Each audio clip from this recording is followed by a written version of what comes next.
Veamos las imágenes y ustedes seguramente recuerdan cómo hace exactamente una semana el mundo entero conocía la noticia de la muerte de Fidel Castro. ¿Cómo está viviendo Cuba sin Fidel? ¿Cómo va a seguir adelante una vez que Raúl Castro abandone el poder en el año 2018? Se lo contamos en un informe y después lo analizamos con un invitado especial.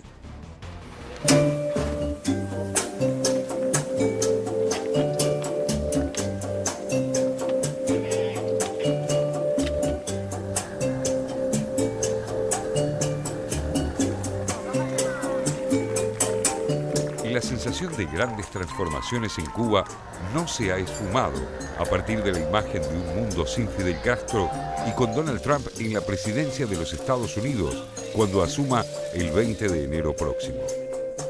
Sin embargo, con Raúl Castro en el poder desde febrero de 2008, una cierta continuidad es lo más previsible, por lo menos hasta 2018, cuando, como ya está previsto, abandone la primera magistratura.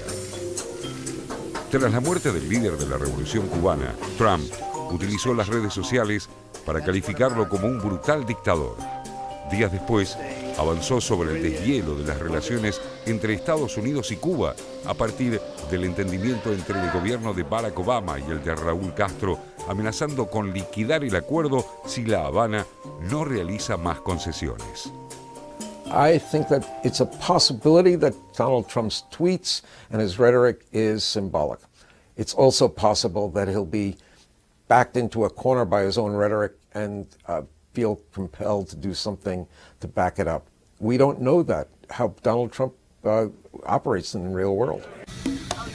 Su amenaza coincidió con la llegada a la capital cubana del primer vuelo comercial regular desde Estados Unidos después de más de 50 años. Uno de los pasos en la normalización de relaciones.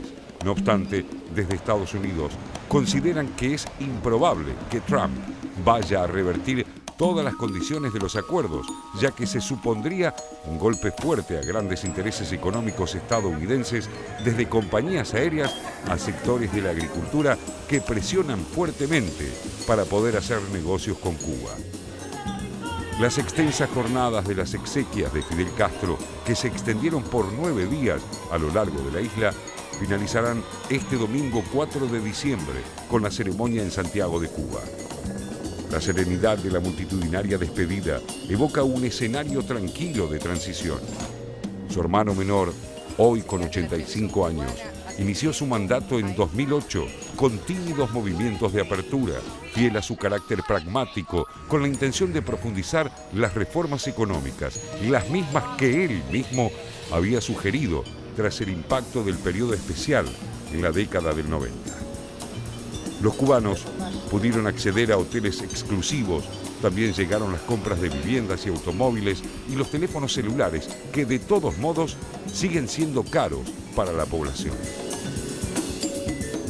Se eliminaron los permisos obligatorios para viajar y se instalaron puntos para conectarse a través de Internet de forma inalámbrica. Otro cambio importante es el reconocimiento de los cuentapropistas, que crecen en número y ya representan el 5% del Producto Bruto Interno. Raúl Castro lo llamó actualizaciones del sistema productivo. Son más de 500.000 de emprendedores que representan negocios que van desde transporte y cafeterías hasta reparación de electrodomésticos.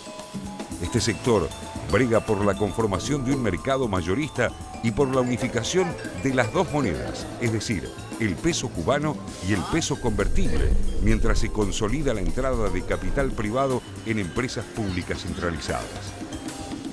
Siempre en esa dirección, en 2009, Raúl Castro y su par ruso, Dmitry Medvedev, firmaron un memorándum de cooperación y apertura a la inversión de Moscú. Todas estas medidas, que representan un cambio significativo y gradual en la vida de los cubanos, fueron, según se afirma, debatidas con Fidel Castro, quien, a pesar de su lento eclipse político, no dejó de seguir de cerca la marcha del gobierno. El nuevo plan de apertura, que se potenció con los acuerdos entre Obama y Raúl Castro, se dio con el bloqueo económico todavía vigente. Una deuda que ya no podrá pagar el mandatario estadounidense porque es el Congreso de su país el que debería tomar la decisión de levantar esa barrera que aisló a una isla en muchos sentidos y mantiene a su economía en un estado de fragilidad permanente. In order for relations between Cuba and the United States to fully open up, the U.S. embargo against Cuba has to end. And in order for that to end, Congress has to act because it's in law. And the president can only do so much. There are Republicans in Congress who are leading the way to ending the embargo, but it remains to be seen whether or not there are enough Republicans. Fidel ha muerto y Raúl Castro abandonará el poder en año y medio. Entre sus posibles sucesores para después del 2018 se menciona al actual vicepresidente, Miguel Díaz-Canel, de 56 años. También a Alejandro Castro Espín, de 51 años, hijo de Raúl, militar como su padre y funcionario del Ministerio del Interior. Los hijos de la revolución esperan su turno.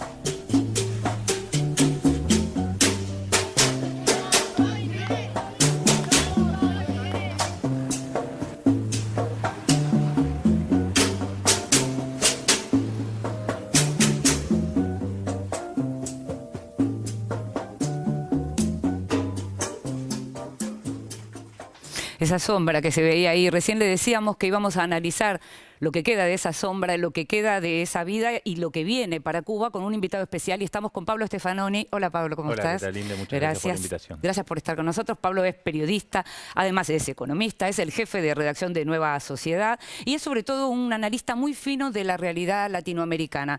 En una nota que publicaron esta semana, una nota tuya que publicó la revista Anfibia, la revista digital Anfibia, entre las varias cosas que mencionás, pones el acento en aquello de que Fidel les decía a Chávez o a Evo, no hagan lo que hicimos nosotros.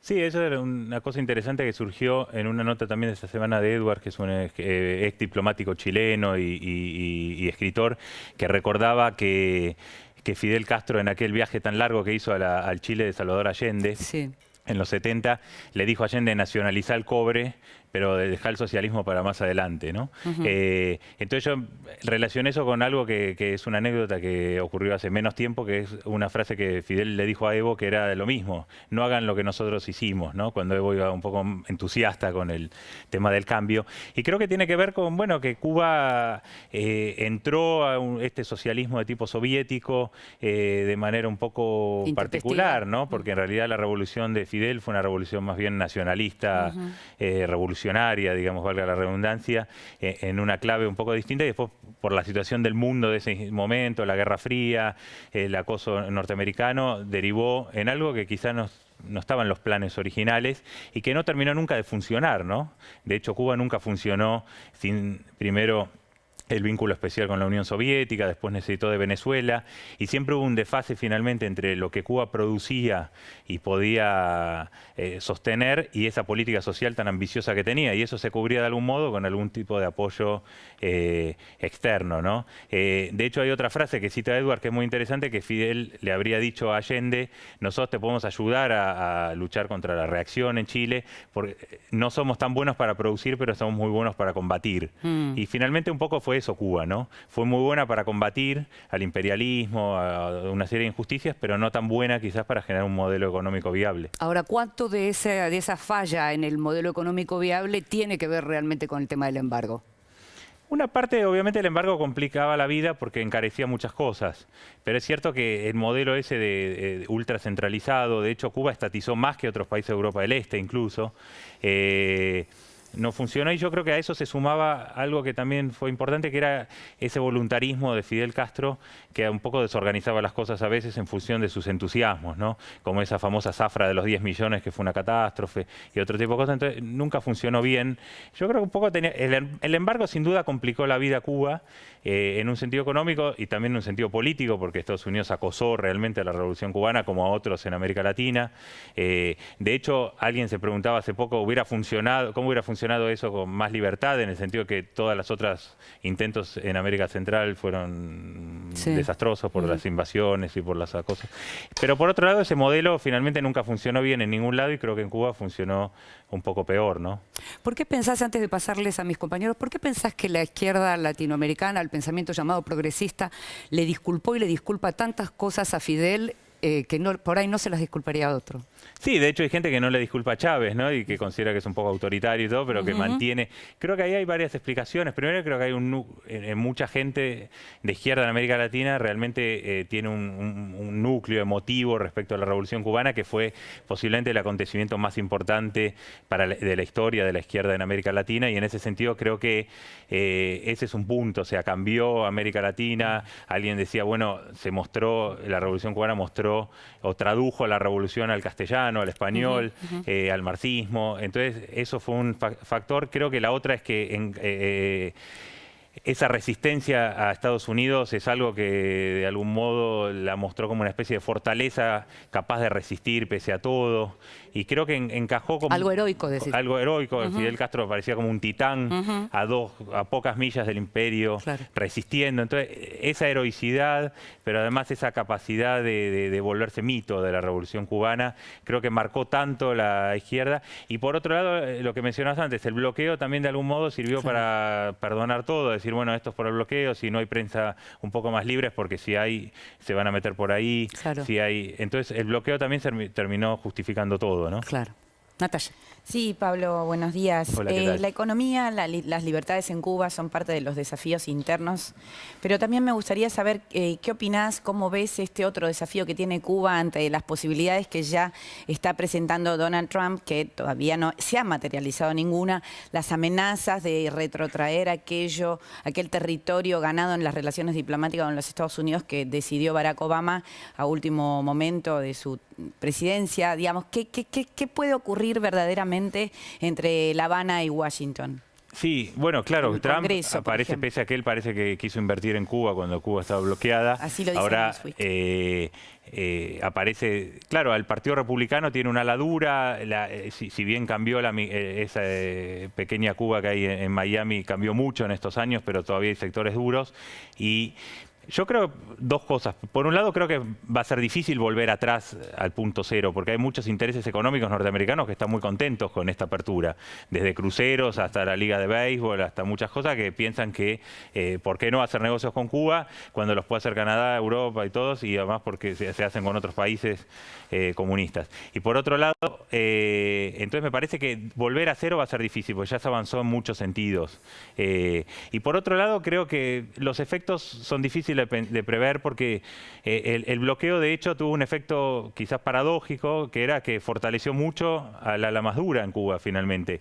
Y de hecho esa ala estaba posiblemente más preocupada por la apertura que por una posición dura de Estados Unidos, porque frente a la posición dura de Estados Unidos, Cuba resistió 50 años. Frente a la apertura, no sabemos cuánto tiempo podría resistir, porque ya sabemos que el capitalismo es mucho más eficiente frente a estos sistemas de socialismos reales que los bloqueos. Entonces, si Trump se pasa un poco de la raya, me parece que podría fortalecer más bien una ala dura que existe en Cuba, y de hecho hay análisis que dicen que desde el acuerdo con Obama, más bien las reformas se fueron como ralentizando un poquito porque había desconfianza, y en Cuba siempre hay un recuerdo de la élite cubana de lo que pasó con la perestroika, que una apertura puede terminar en un desastre para un sistema. En los últimos años fue el petróleo subsidiado de Venezuela, en este caso a cambio de servicios, pero han caído los envíos 40% este año, y ya se estima que puede haber apagones programados como en los 90 en Cuba. Frente a esa circunstancia, ¿cómo ves la situación de la gente en la isla? Sí, bueno, de hecho es un problema porque además Venezuela está en un problema con el petróleo, Brasil también hay un cambio político, Brasil también tenía Lula mucho vínculo con Cuba, inversiones brasileñas pactadas para el puerto del Mariel sobre todo. Entonces sí creo que en ese contexto sí una apertura un poco mayor podría tener tener sentido para el gobierno para ir superando una situación que puede ser complicada. Yo creo que este año, de hecho, la economía cubana parece que va a tener un retroceso frente a unos años de crecimiento. Yo creo que hay varios problemas y en ese sentido no está muy claro, porque finalmente las reformas avanzaron hasta un cierto punto, algunas requieren incluso cambios constitucionales, por ejemplo, un avance de la propiedad privada o de la contratación de personas, cuando hay una constitución que dice que no puede haber explotación del hombre por el hombre y cosas así que impedirían avanzar más. Entonces, yo creo que en ese sentido, más que la muerte de Fidel, lo que está el desafío es el de las reformas y el de posiblemente la sucesión después con Raúl. No tanto la muerte de Fidel, que era alguien que ya estaba fuera, pero cómo avancen esas reformas va a ser decisivo, porque la situación ahora es un poco complicada, ¿no? Pablo, buen día. Yo el sábado pasado usé un término que por ahí, no sé, Natalia me lo señaló y si uno lo revisa por ahí es un poco excesivo, que fue socialismo exitoso para hablar de Cuba. Yo quería decir exitoso en el sentido de que lograron mantener el partido único, la economía centralizada y las políticas sociales, digamos. En ese sentido exitoso. Ahora vos en la nota, en Anfibia, que se llama La posibilidad de una isla, hermoso título por otra parte, decís que Cuba es el único país socialista, uno de los pocos países socialistas que logró mantener su revolución y reinventar su revolución 50 años después. Digamos, si uno piensa la Unión Soviética, todos los países de la órbita soviética, el sandinismo, China, etcétera, todos tuvieron que aceptar o la democracia o el capitalismo o las dos cosas, digamos. ¿Cuál sería tu explicación acerca de por qué en una isla en el Caribe, cerca de Estados Unidos, rodeada de países pobres y capitalistas, Cuba logró esto que no pudieron otras realidades socioculturales del mundo? Sí, creo que Cuba, en esa nota mencionaba, creo que hay un aspecto que Cuba es una revolución socialista, pero que tuvo una particularidad que fue mitad marxista-leninista, un poco forzadamente, y su núcleo duro finalmente encajó en una tradición nacionalista revolucionaria, que creo que en América Latina es muy poderosa. Y creo que Fidel en ese sentido siempre fue un poco distinto al burócrata comunista más clásico. Quizá Raúl sea más parecido a eso. Sí. Y en ese sentido yo creo que encajó y realmente fue un líder nacional, ¿no? Un líder nacional, y creo que un poco la emotividad de esto puede tener muchas explicaciones, digamos, tanta gente en la calle, pero también tiene un núcleo que es que, bueno, se volvió un líder nacional y que encajaba un poco con una particularidad de Cuba, que fue un país que siempre estuvo en discusión su soberanía, ¿no? Después de la guerra entre Estados Unidos y España y la independencia de Cuba, empieza la enmienda Platt, una parte de la élite cubana que era muy anexionista respecto a Estados Unidos. Entonces yo creo que la idea de independencia, de soberanía en Cuba fue muy potente y que creo que Fidel Castro, con todo lo bueno y lo malo, la encarnó, ¿no? Y en ese sentido yo creo que la popularidad de Fidel, que además era un bestia, digamos, en términos de carisma y todo, le permitió ir dando ciertos vuelcos, que incluso en momentos como el periodo especial de los años 90, que muchos creían que iba a terminar como Ceausescu en Rumania, no terminó, ¿no? Entonces yo creo que encarnó algo, pero más en la clave de un líder nacional popular, en ese caso, que un líder del socialismo real, ¿no? A ver, Pablo, vos hablabas de un modelo social ambicioso, es decir, un modelo social que además fue exitoso, en eso creo que no habría duda, en salud, educación, inclusive en lo que es investigación en tema de medicamentos, digamos, tiene un rango demasiado elevado Cuba para el tamaño del país que es. También hay otras cuestiones que se convierten en emblemas, esto de hablar de la dictadura de Cuba, pero es el país con mayor índice de turismo, de visitas del mundo. No se entiende por qué la gente va a meterse en un país que es una dictadura, digamos. Hoy tenía una meta de 2 millones de turistas para este año, que la cumplió en el primer semestre.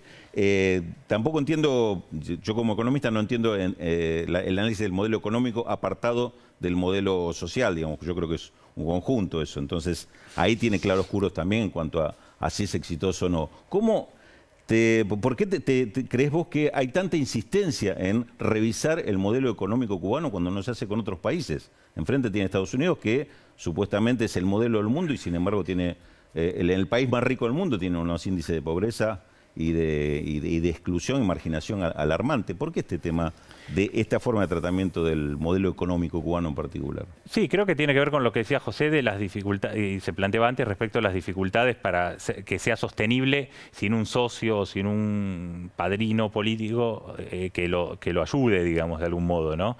El propio Raúl creo que fue el que empezó a plantear la idea de la inviabilidad del modelo tal como estaba, ¿no? Y de hecho del modelo, los lineamientos del sexto Congreso del Partido Comunista tenían que ver con eso, me parece, con la idea de cómo volverlo viable de algún modo sin el apoyo venezolano, sin el apoyo, bueno, soviético, y me parece que ahí está el punto de... Yo lo que me refería entre lo social y lo económico es que me parece que lo social estaba muy por encima de la capacidad económica propia para sostener un modelo social que ahora está desgastado, pero que fue un modelo muy importante, digamos, sobre todo en términos de eliminar la desnutrición, de sostener un modelo educativo, de cantidad de médicos por habitantes, etcétera, ¿no? Pero es cierto que cada tanto aparece la amenaza de una crisis. El periodo especial fue muy grave y si ahora viniera una crisis así, es cierto que posiblemente la espalda política del régimen, hoy ya sin Fidel, con Raúl que está con un pie un poco ahí, si se retira o no, en el 2018, ya no sé hasta qué punto sería igual esa espalda para sostener una situación económica más compleja, ¿no? Justamente, ya que estás mencionando la salida de Raúl y el informe habla de posibles candidatos a sucederlo, ¿qué pensás?